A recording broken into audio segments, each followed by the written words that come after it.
And we're live. Welcome to Afterburn Soccer Show on this humbling Monday, St. Patty's Day weekend, long weekend for some of y'all. And a tough weekend for FC Dallas fans and for the FC Dallas team as they lose another shocker at home 3-1 to the visiting Vancouver Whitecaps. A really disappointing result. A really tough game to watch as an FC Dallas fan, and for those fans that made it out that evening and had to see a fairly tepid performance. It's a low moment this early in the season, but it is early. We're gonna get into it. I'm joined here with Jose at El Chico Carmona on X, and of course I'm Nathan. You can follow me at Nathan J Hill. Hello, everybody. We're drowning the sorrows just a bit on this evening and talking about it. And we appreciate your comments and your questions. We're going to have some conversation with you, those of you out there who are watching, and of course those of you may be listening on the podcast, the audio version. You can always drop us a comment on afterburn.soccer on our Substack site. Well, let's get right into it. Let's just start with the nitty gritty, the eye test. Jose, was that a tough game to watch? Absolutely. I can honestly say that I half-heartedly watched the second half. I mean, I had it on, but I wasn't really paying that much attention to it. I already knew, um, being down 3-1, that Dallas was not going to be able to get two goals against Vancouver in the second half because you're sitting on a 3-1 lead. Vancouver is good enough, and they've proven in the past that they're good enough to keep you out of the net, um, and close out a match. Mm-hmm. So yes, you saw a disjointed mess. You saw a team that simply looks like it's still in preseason form and shape against a team that looks like they're in early season shape. They're just two different levels. And frankly, you can say that about every opponent except the first week opponent. Everyone seems to be on ahead of schedule where Dallas appears to be, and this is true for all three of Nico's seasons. Uh, that the team has come out in the first month and look like they're still in preseason. Every season under Nico has been that way, except the difference is this season it looks more disjointed than in previous seasons, and the results haven't been fortunate like the two previous seasons. So this is how the team looked pretty much in previous seasons, but they eked out results because of their defense. But that hasn't happened this season, and it's got everybody seriously concerned. Seriously concerned is right. Last week we were talking about how close we are to hitting the panic button. We had Steve Davis on, and he wrote about it too on his Substack site, Texas 11. Check it out. But he said it was hovering. You knew where the panic button was, but you weren't necessarily slamming down on that at this time. And we all thought maybe at the very least this team is going to come out and get a draw at home. It would have been disappointing, but it would have potentially been a step in the right direction. But we didn't see that. Other than the Sebastian Ledger goal, which was a nice goal, and you saw it in the opening credits, a nice header, a really clever header from him. Fafa Pico went right down and scored a third goal. Just not a defensive performance to hang your hat on. A lot of questions about the midfield and the attack, the toothless attack that just can't threaten opponents right now. My sense is Nico is cut from the same cloth of Lucci in a way. Maybe that's not fair, but both guys had their systems in mind. They have their ideas, their formation, this sort of tactical idea. But it always seemed a challenge for them to really implement that and get it going in a way that makes sense. Lucci, I've had some issues with slow starts as well. And it almost seems like the team, they're wanting to sort of get started playing and get some passes, get warmed up, and then begin to attack rather than look for those opportunities immediately to take advantage of the game. And so there's just something disconnected. And so they're giving up easy goals. They're giving up fast break goals when they shouldn't, when they should have more than enough defenders and midfielders on the field to lock things down. A lot of question marks for this team. It's another disappointing result over and on. And I don't have an easy answer for anyone, for FC Dallas fans, for anyone. Like, what is going to fix this? Sure, getting some guys healthy will certainly help, but there's something not clicking. There's something that is not being translated from what they're trying to do in practice or what the coaches are asking for them to do that gets translated into actual field play, making dangerous decisions, getting the ball forward. It's so many questions for this team right now. Well, speaking of that, let's go ahead and jump to a little post-game comment here from Nkosi Tafari. A couple goals early and getting down early. Yeah, I think there's just a severe lack of intensity from the start, and then you're either going to punch first or get hit, and we keep getting punched first, and it's hard to come back when you're down 2 goals, 1 goal, 3 goals. We haven't scored first in any game this season yet, so it's kind of hard to win with that kind of an outcome. He's not wrong. He's not wrong. And yes, everything is looking pretty shit, actually. Yeah, things are. This is a pretty low moment. It is early in the season. Not everybody is healthy, so there's room for that to improve. We can look at Sebastian's goal as a little spark, something for this team to think about and hold on to. They weren't completely shut out, but yeah, you had a second half where it was hard to watch. It was hard to watch this team try and flail at getting the ball into dangerous places and taking advantage and making life difficult for Vancouver. So it was a very, very frustrating performance all around, and fans are ready to feel low. Also feeling low, or adding his commentary to it is Major League Soccer legend Tom Bogert. I shouldn't say legend, but he's the trade rumor guy, But he's been doing on his YouTube channel. So he talked about FC Dallas, and he placed FC Dallas as a sell as far as this thing is not looking good. So we're just going to have sort of a little live reaction from Jose, and see if we're on board with Tom's assessment. Very good. 2 more left, and we're going to end on a couple downturns, a couple pessimism. Number 4, MLS5 aside, FC Dallas. Sell. Things do not look good. It's very disjointed. They struggle to turn, ball control into game control. Their only win of the season came in the last minute. Is the audio glitching for you? No, it's not. But Okay. It just paused Against San Jose, and it wasn't really deserved. And San Jose have had a lot of problems to start the season as well. Dallas switched from their 3-4-2-1 to more of a 4-4-2-ish. Do we think that was for personnel, or was that a worry that the new system might not be solving the problems that they had last year? I think it's the former, but not getting results is going to make the manager become much more kind of pragmatic, because his job's going to be on the line if this continues, because these are not new problems. Dallas are just under 1 expected goal per game. That's 26 in MLS, but they're 4th in possession. It is the same thing as last year, where they could control the ball, but it was ponderous possession. It went back and forth, side to side. It was slow. It wasn't urgent. They weren't creating anything. They weren't creating anything until towards the end of the games, when they would go 4-4-2 and just kind of be more direct. I know that they want to play with possession and break teams down with the ball. They're just not doing it, and they haven't done it over the last year and 5 games. Like, I thought they were going to jump last year, and they didn't. I thought they were going to be better this year. You add a $10 million center forward into the group. That's supposed to change things. E.L. Mendy having a full season again. I know that he's kind of not been completely available.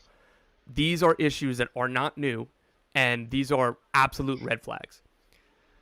Peter Musa has 1 expected goal in 270 minutes. That is the same as Kevin Cabral, who has played 22 minutes this season.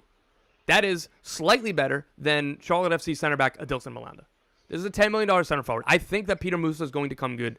I think that he's going to be fine.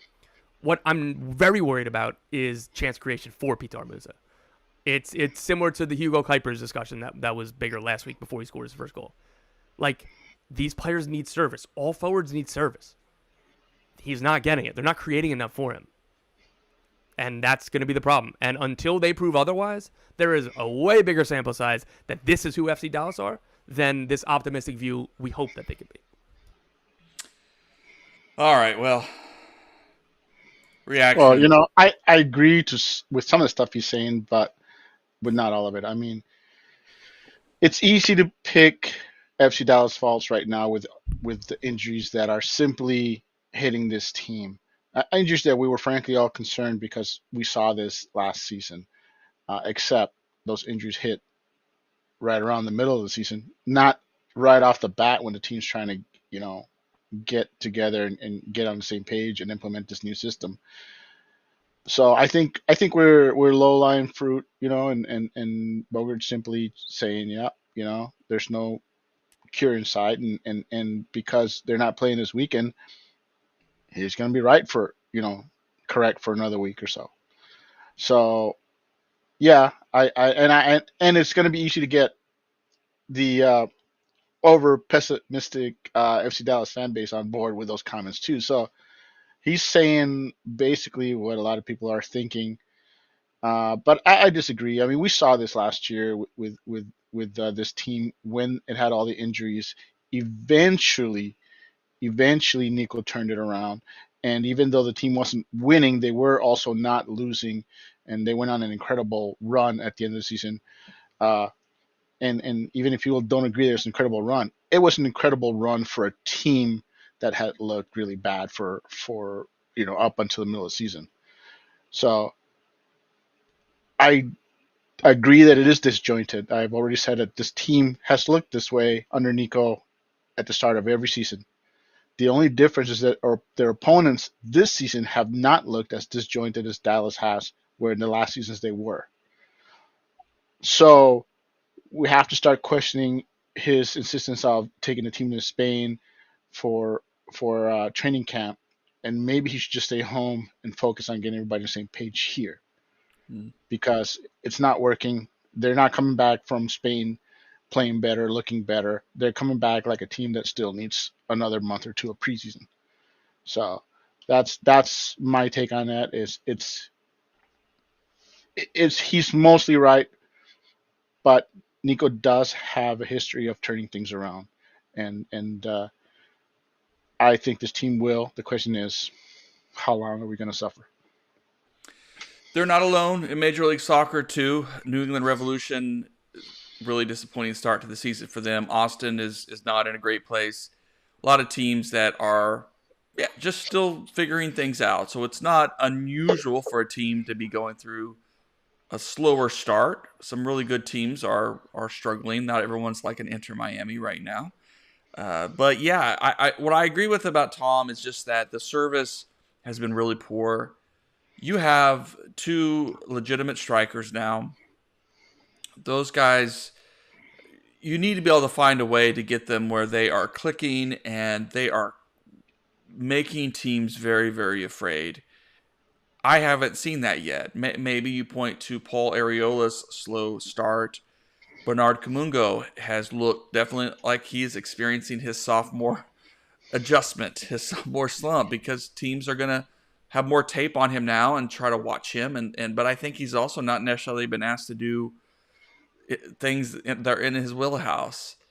Dante Seeley, we see the potential there. He's still young, but he got played as a winger in this game.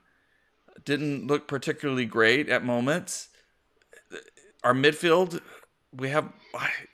it seems like we're pinning a lot on just one player, Ilara Mendy, and I don't know that that's a sustainable setup. But other teams are also, I think, struggling with this, and so a team has got to find a way to win. And so I think what Tom said is right, that there's been this concern that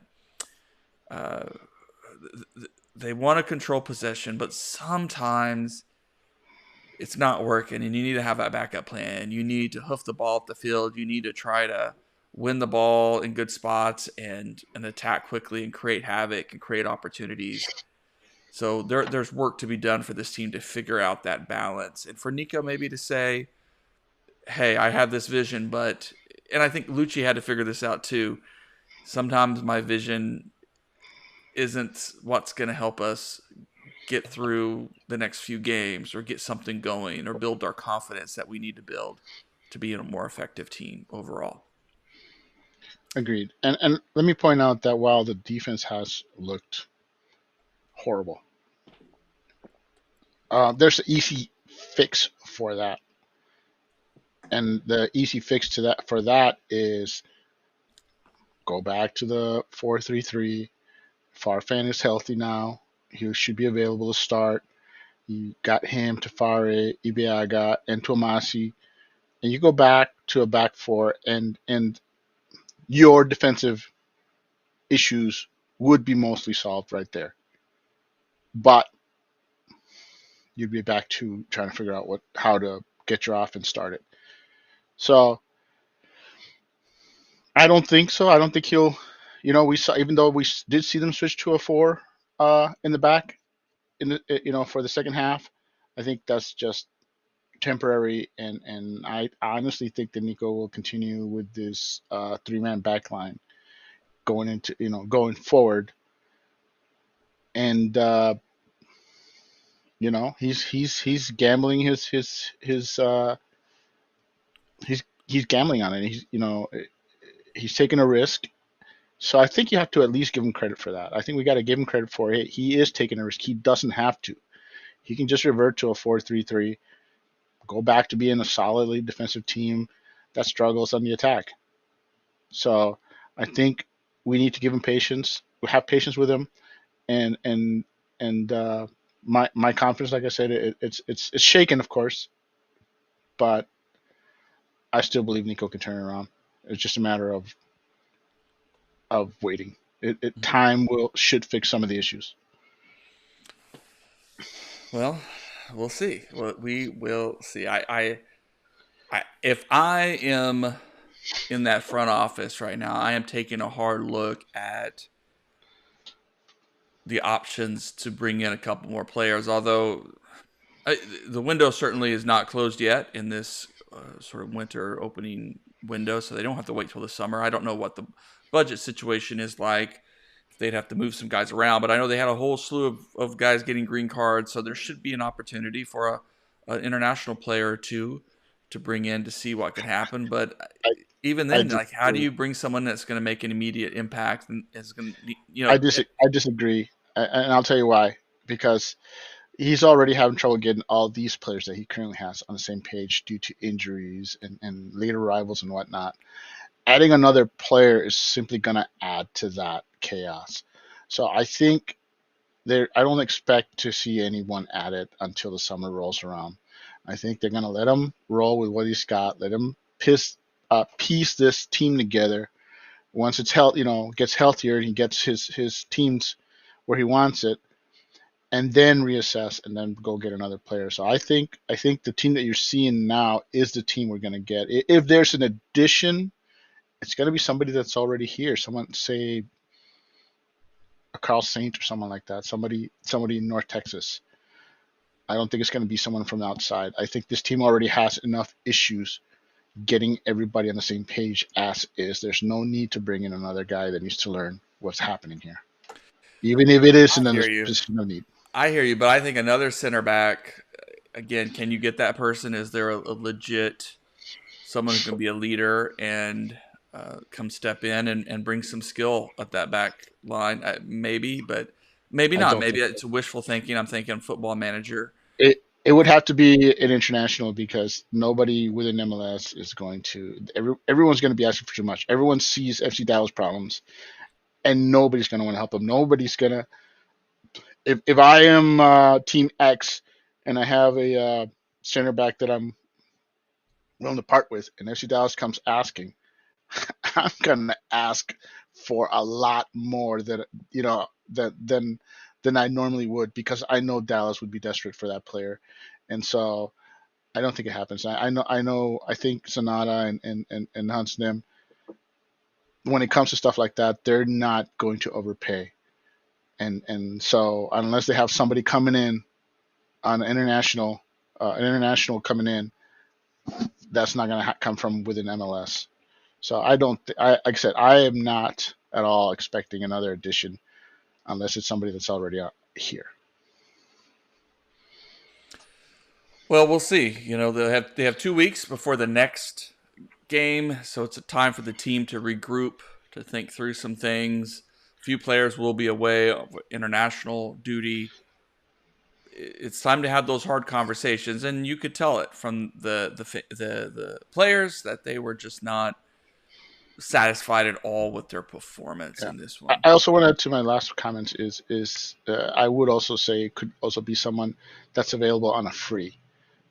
Someone that within with MLS experience that's not available on a free. I could see maybe someone like that being brought in.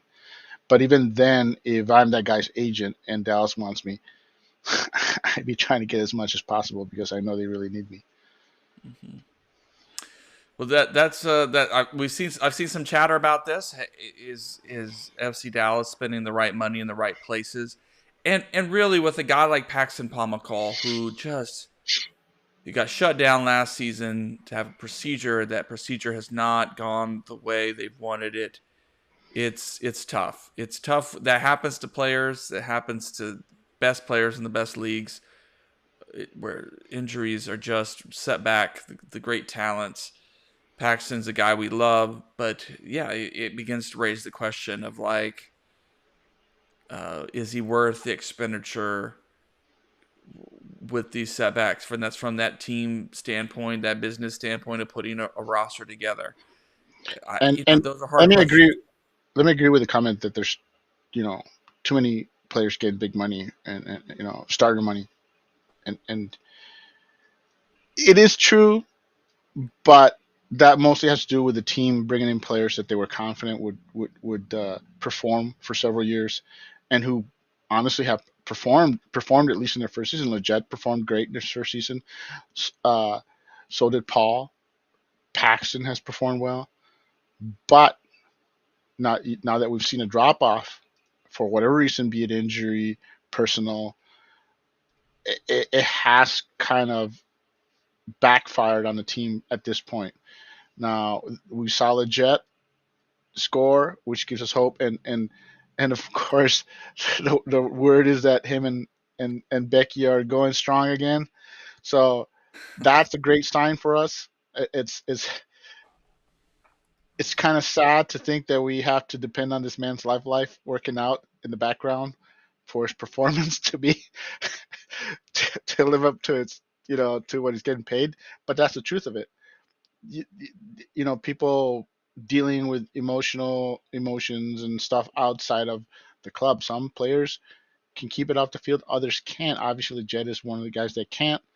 And so, go Bega G. I hope you guys get that squared away because the Leggett was one of the few bright spots this last week, and frankly, it's a good sign, and that he can build on, and we need him to continue to to start regaining his form that he lost clearly after last year's fiasco.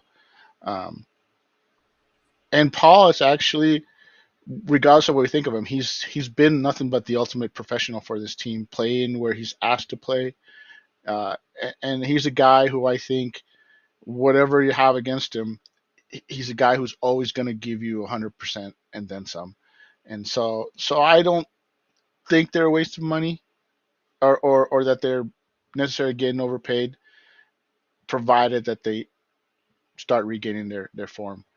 But at this time, because of if you include the last half of last season, it is a true comment. I'm just trying to say that it's not a foregone conclusion though that it will remain that way. Hmm. Yeah. Oh, it's a tough time to be an FC Dallas fan. It's one of these shows where there's only so much you can beat a dead horse. There's only so much you can. But we can say this, that also North Texas kicked off their season, a home draw. So a beginning. I've I seen want it. to. I'm glad you brought that up because I was gonna say that North Texas, in a show of solidarity with the senior team, also got decimated by injuries leading up to their first game of the season, and I believe Scott was starting at right wing back, which is just ridiculous to hear that happened, but it's because they had three injuries at wing back in the run up to that game, and I was like, wow, that there. The question is, with all these injuries, should we be concerned about the training staff? Is that Mm, something that needs to be revamped? Because come on, these injuries last year, this year to start off the season, and now also hitting the reserve team, that can't be a coincidence, mm, or yeah. can it? Well, yeah, it's a good question to ask, and it should invite any good coaching staff to sort of reevaluate, take a hard look, and say, are there things that we could do better? Are there things that we can improve? But I know every player is different, and something like Paxton's situation, if a surgery doesn't go well, it's hard. It really is hard to know what to do, and so it sounds like they're trying to get that second opinion, but it's it's not looking great for him right now. But hopefully, in a few weeks, he can figure something out. And yeah, North Texas, it's gonna be fun. I have not finished my article, my interview with John Gall. Just have been swamped with life beyond this, and so we'll look for that on the website this week, as I, well as an audio version of that. That'll be a lot of fun to watch and get to know John a bit more and what he's going to bring to this team. I want to add that while the North Texas draw was a disappointing draw because they only walked out with 1 point instead of two. Um, I want to say that they've kind of are in for, at least I believe they're in for a better season than last year, and mainly due to the fact that some MLS Next Pro has passed some new rules that will limit how many senior team players can play for the reserve. So for example, last year you had Minnesota United, um, who's basically most of their starters are players who are from the senior team who basically come down and play. And there's a lot of teams that did that have been doing it for the last 2 years, but last year that seemed to hurt a team like North Texas that only has a couple of guys from the senior team available to them. Um, and and I want to say that because of the new rules that have been passed that limits that, it means that North Texas will actually be playing some equally built teams this year as opposed to last season, and that should help them not struggle as much as last year. And Gall, I think, has a better understanding of the roster uh, to start out the season than his predecessor. And I think while I don't expect this team to be a title contender, I think they'll be in the middle, in the thick of things, and be a team knocking on the playoff door, depending on results, of course. And yes, I mean, Hatch is saying pretty much what everybody's saying right now. In all honesty, you know, we're all upset that Paxton looks like we're all concerned that he may be done. And you're talking about a midfielder that was probably one of our top two, top three midfielders, and to have him basically be on the verge of basically forcibly being retired, that's something hard to take. And yeah, Ilara is old, but we all knew that. That's nothing new. It's the fact that other injuries means, in the past, I would assume that if Ilara isn't playing, Paxton would play in his part in his stead or something along those lines. That's not happening. So it, it, Mm-hmm. it the Ilara thing is nothing new. And Alan and Giovanni, we also knew about that. That's nothing new.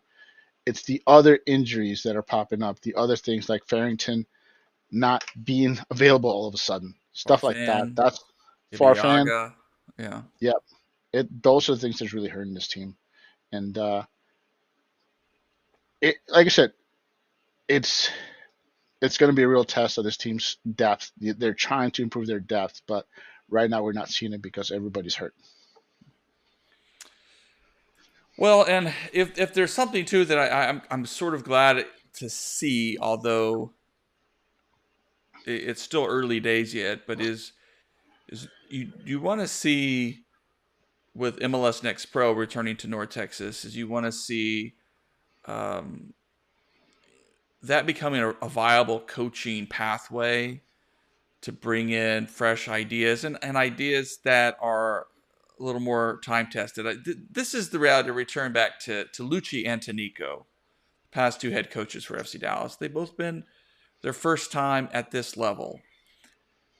The plan originally for Lucci was that he was going to manage North Texas for a couple of years and kind of be waiting in the wings and learn some of those lessons that coaches have to learn of how far you can push guys and stuff. And Nico has some experience, no doubt, but he's mostly been an assistant, and that's good. But you see him, I think, that the limits of that sometimes. And then meanwhile, look what they're doing in Montreal. They went out and kind of surprised folks by going and getting the Crew 2 head coach, but bringing that system that they had connections with because of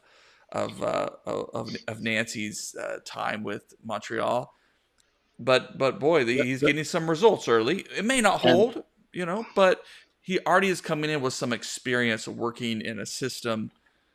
The Houston coach also came up through Houston too. So, I mean, it's showing some returns, and it's showing you why it's necessary to have a reserve league because, like you said, it's not just a pathway for the players, but also for the coaching ranks. There are coaches that are going to become future head coaches in MLS or future assistants, like um, uh, our previous North Texas coach is a head coach in New Mexico, right? And who else? Our previous coach before that is also assistant, I think, in DC now. Like, I could be wrong. I think that's right. So you're seeing these coaches get experience at that level and then taking it up to a higher level, be it championship or MLS. So I think the reserve league is showing that its value. Maybe not to the fans, maybe we don't see it, but if you monitor the movements of coaches and players moving up between MLS Next Pro, USL Championship, and MLS, you can see that league, the reserve league, is paying off dividends for those USL Championship, USL League One, and MLS. And so I think as that league expands and it continues to grow, the reserve league that is, and it will continue to grow, you'll see its footprint basically crawl into other leagues at a higher rate than we're seeing right now. Well, Nico did coach Villarreal, I believe. I think he was an interim, wasn't he? Yeah, I think he was an interim. So, was it a long-term thing? I don't think so, but he certainly got his feet wet there. But I mean, this is Nico's third year. That whole him being a first time, that's Yeah. he's had 2 years to learn, and so he's not a rookie anymore. Yeah, He that's hasn't true. been, but I think his issues are other things, player acquisition I think it was for and the main club. injuries. Like I said, for an interim, but he was, the second team as well. He coached, but I think he did He step coached in. the second team, but he also was an interim for the first team. But his first actual first team, you are the guy, without a doubt, is this team. Well, all right. Well, look, let's leave it there. We don't want to go too far into the misery of last Well, Saturday night. I do want to say I don't actually want to leave it there. I want to say that I'm not panicked yet. I am concerned. I wasn't concerned before, but I am concerned now because I expected a better showing against Vancouver than we got, and I think we all did. That's been established.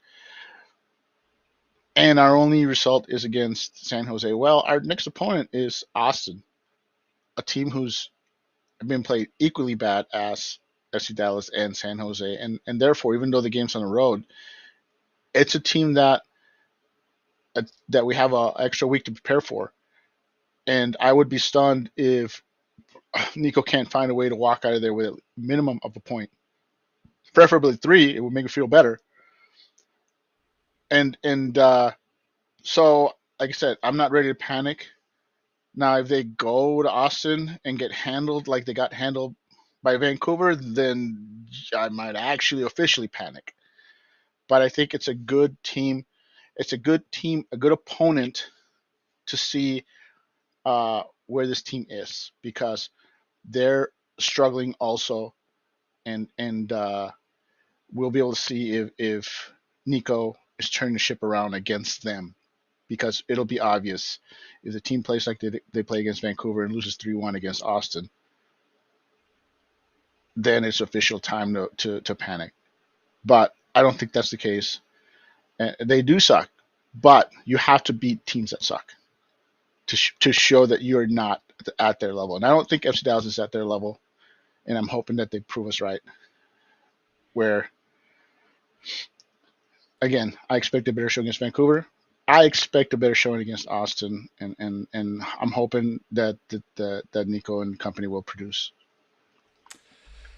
Well, that's good. And so, yeah, it's too early to talk about Nico on the hot seat.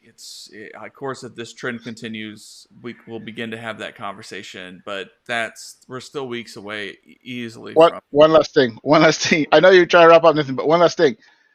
As bad as the start is, right? One of the second or third worst start for FC Dallas, in their history. The team is one win away from being back in 4th or 5th place, because 2 of those losses were against Eastern Conference opponents, and they're actually 1-1 against the West, and apparently everybody else in the West is starting. In fact, let me point out that only 3 teams in the Western Conferences have more than 1 win.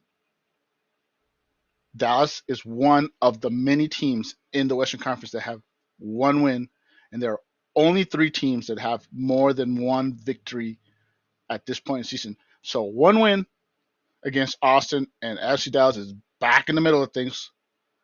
So no point in panicking. A result against Austin gets us back to Nico being able to experiment with his current formation. So yeah, the good thing about being in Western Conference is other teams are struggling. We just haven't played those teams. We've only played one of those teams. So my Well, final good. say. You left us on a positive note there. All right. Well, good. Thank you. We'll stay. Of course, stay tuned to Afterburn.soccer. Yeah. Hot Cheer has more questions. He's not letting us go either. Well, I would say that Montreal is better than we thought. Everyone thought Montreal's going to be that first-year head coach, but they've come out pretty well, And Vancouver is a well-coached team. This is their second away win, so it's hard to. I would say the standings say no. I would say this: Vancouver is a playoff team from last year. All right, and they're one of the 3 teams that have more than 2 victories this year in the Western Conference. They're currently second place in the Western Conference. The wins against San Jose, who's dead last, so that's not bad. Montreal's currently 4th in the Eastern Conference, and Red Bulls are 6th. Both of those teams, Montreal and Red Bull, have 2 wins. They would be top 3 in the Western Conference. So if we're going by Western Conference alone, 3 of FC Dallas's 4 opponents would be top 3 in the Western Conference. So on paper, I'm one of those people that said that on paper, to start the season, we looked like we had a pretty soft schedule. Well, I've been proven wrong. Montreal, Red Bulls, and Vancouver are all off to very good starts. You could argue that that's because all 3 of them played Dallas and got results, but they got results against other teams too. So I would say this has been, now the fact that what hurts is that 2 of those losses are in Frisco, and that's just simply unacceptable at any level, and that's the concern. But no, this has been a very tough. Other than the first opponent, the three opponents that Dallas has lost against to have been, on paper, quality opponents. Yeah, I know, and Tom Bogert said that too. That maybe we are lucky to get that win against San Jose, which I would disagree a little bit because I think we were the more dangerous team overall. But still, we're fortunate in some ways to claw out that full 3 points there. Well, I would be happy with looking like we got lucky against Austin and walking out of there with 3 points. Thank you very much. Yeah. Well, we'll leave it there. Good night, everybody. Thanks for watching. Of course, Good night, guys. subscribe to the podcast wherever you find podcasts. Enjoy the off week. Yep.